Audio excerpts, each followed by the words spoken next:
Hello everyone, আসসালামু আলাইকুম।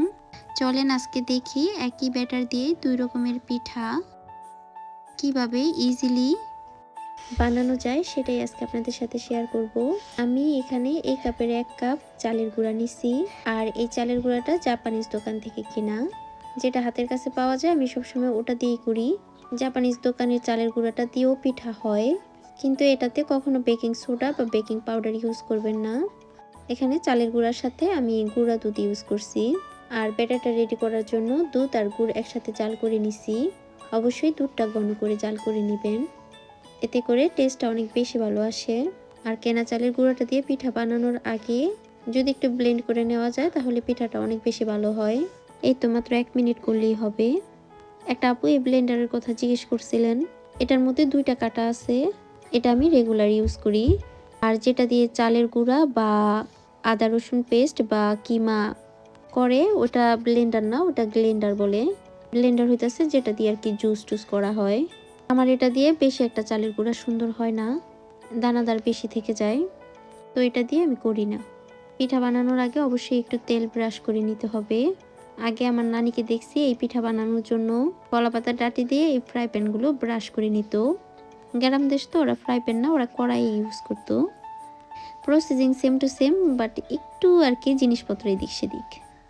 ব্যাটারটা দেওয়ার পর চুলার আঁচটা যদি বেশি থাকে তাহলে পিঠাটা একটু ছিদ্র ছিদ্র হবে। যদি চুলার আঁচটা কম থাকে তাহলে পিঠার উপরটা এরকম আসবে। আমি ব্যাটারটা যেহেতু একেবারে লিকুইড মিল্ক দিয়ে করছি, তো এ কারণে একটু সাদাটা সাদাটা আসছে, কোনো প্রকার পানি ইউজ করি নাই। একটা পিঠা কেটে দেখাই। পিঠাটা খুবই সফট। আর যদি মুচমুচে করতে চান তো চুলার উপরে আর একটু সময় রাখলেই হবে। আমার এই পাটি শাপলা পিঠা অনেক বেশি পছন্দ।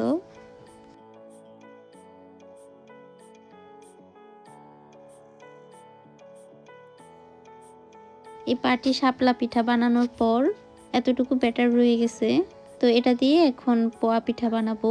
এই পিঠাটা আমাদের দেশে কিন্তু আঞ্চলিক ভাষায় তেলের পিঠা বলে। এখন এই ব্যাটারটার সাথে আমি ময়দা আর নারিকেল অ্যাড করব। পিঠা মানেই গুড় আর নারিকেল।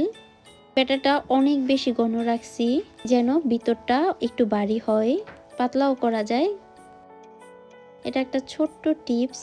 পোয়া পিঠা বানানোর আগে যদি একটু তেলে লবণ দেওয়া যায় তাহলে পিঠাটা নিচ থেকে লেগে যাবে না, অটোমেটিকলি সুন্দর করে উঠে আসবে।